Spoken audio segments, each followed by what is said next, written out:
Welcome everyone to the topic on leadership ethics, which is what we are going to see in this presentation. Leadership ethics, the topic it is.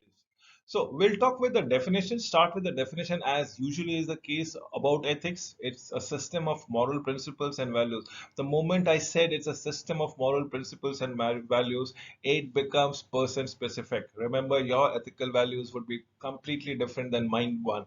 So we have different parameters or different weighing machines to value our ethics altogether. The study of a general nature of morals and moral choices, as the case might be. The rules of conduct, as you usually say so. Morals, the principles of right and wrong in relations to a human behavior and character. Teaching correct behavior, standards of right or just behavior, precepts or a general truth. Now, this is what is moral is all about it. Morals is telling, being honest every now and then. Probably how many of us are 100% honest 100% of the time? In fact, I can confess that I am not, but probably we also it's said to be immoral to kill somebody, kill a human being. Probably have you done it? I have again not done it. So there are certain limits which I can not cross, and certain limits I have crossed more often than not, as in speaking a lie or killing someone. So principles of right and wrong in relation to the human behavior and character, teaching the correct behavior, standards of right or just behavior, percept of the general truth, as the case might be. If you look into it, what is the percept of the truth that comes around? That needs to be answered. The difference between ethics and morals. Morality refers to the standards of behavior by which people are being judged. Did I say people are being judged? Now, if I kill someone, people might think something wrong of me, or probably a criminal intent. But if I said that I have not been honest 100% of the time, probably people might overall reduce the value perception as far as I am concerned. But probably will not slot me as a criminal per se. So ethics encompasses the systems of belief that supports a particular viewpoint altogether. This is very important. Morality, remember, refers to the standards of behavior by which people are being judged. Ethics encompasses the systems of belief that supports a particular view of morality. Now let us understand what is the norms. Often, more often than not, the norms are not even written. Some norms are written in the sense probably by the laws of the land. So there are written or unwritten laws, codes, regulation, customs, standards created and maintained to control behavior, constituting social order, as the case might be. This is what we are looking forward to. Values, subjective evaluation of what one actually likes. Esteem, desires, approves, enjoys, and regards as important. That is what is we are looking into it. It is very subjective in nature. Values are very subjective.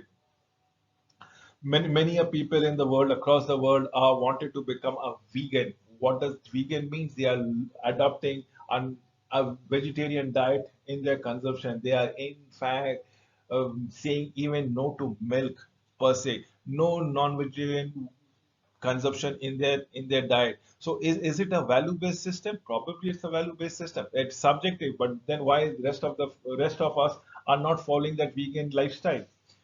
Again, a subjective evaluation. So it's an evaluation which actually likes, esteems, desires, approves, enjoys, regarded as an important for them criteria.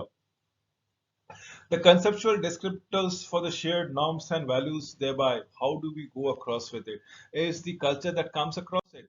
We are talking about the moral theories, sets of assumptions that test and determine what is right and what is wrong, what is a desired behavior and what is an undesired behavior, what is socially acceptable, what is socially unacceptable altogether. It's the set of assumption that comes around it, and that is what moral theories are all about. It.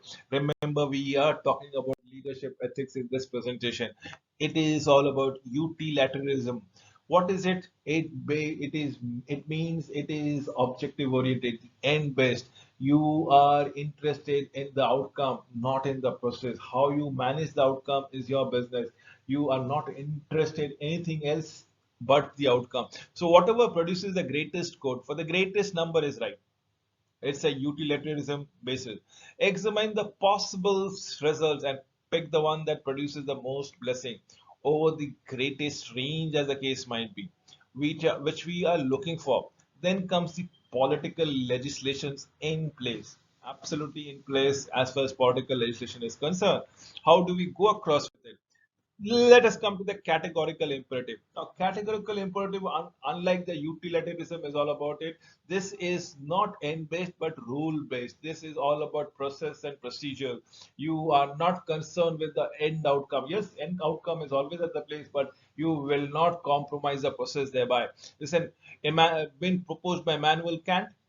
Follow a principle that you want everyone else to follow. You are always honest every now and then. Every now and then you are going to follow the dictums, the rules of the law. Immanuel Kant says it is fixed rules, fixed obligation, and fixed duty. You just cannot sway any of the side.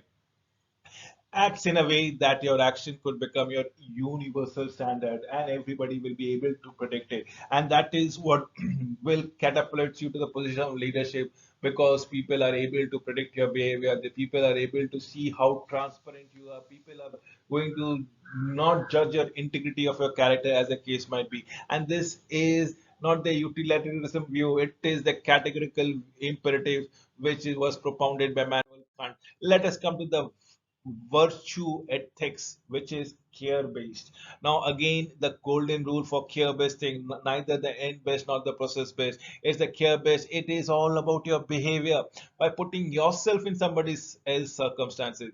The empathy factor comes in. Imagine how would you feel if you were the recipient rather than the perpetuator of your behavior. Empathetic living is what virtue ethics is all about it. This is what we are keen to. Remember, in leadership ethics, what are you looking at? Utilitarianism. Are you looking at utilitarianism? Are you looking at virtue ethics? Or are you looking as the process based fundamental things? So let us understand the core values. The core values may again differ. In fact, all of us might have. I have given a generic core values in my presentation, right? In fact, I would also like to stress that even within the values, not everybody follows it to the 100% dictum. Someone may follow it to 60% of the time, 70% of the time, 90% of the time, or even 99% of the time. And there might be times, there might be opportunities where they are not able to follow it up. So truth, how many of us speak truth? But core values remain essential. If you speak the truth, nothing can go wrong against you. Truth eventually wins, right? So that is what it will say. Loyalty, the core value remains loyalty. How much of us remains loyal at all point of time? Do not we get greedy? Do not Are we not getting into some other kind of context altogether? So individual rights, community standard, the standards of community is of the highest echelon that we want to bring in. But at some time, what happens is even we make a compromise on a community standard, thinking of a greater good for a shorter period of time and probably ignoring the long term perspective altogether. So look at it, the short term consequences, the long term consequences, the justice, the mercy that we got to play around it. These are essentially the 8 core values that I believe was of utmost importance. Again, repeating it for your understanding is truth, loyalty, individual rights, community standard, short term consequences, long term consequences, justice, and mercy, as the case might be. This is what we are looking forward to as in the core values. So dilemmas, what is happening when there is a confusion? It's a catch 2022 situation. Do we do this? Do we do that? In either of the option that is happening, there are equal and effective opportunity available and very attractive opportunities available alternatively. So we are confused, and as in catch 22 situation are called. Now these are the situation of dilemmas that comes around it. Situation or circumstances that involve choosing between equally powerful core values, absolutely, being truth or probably looking for your own short-term consequences.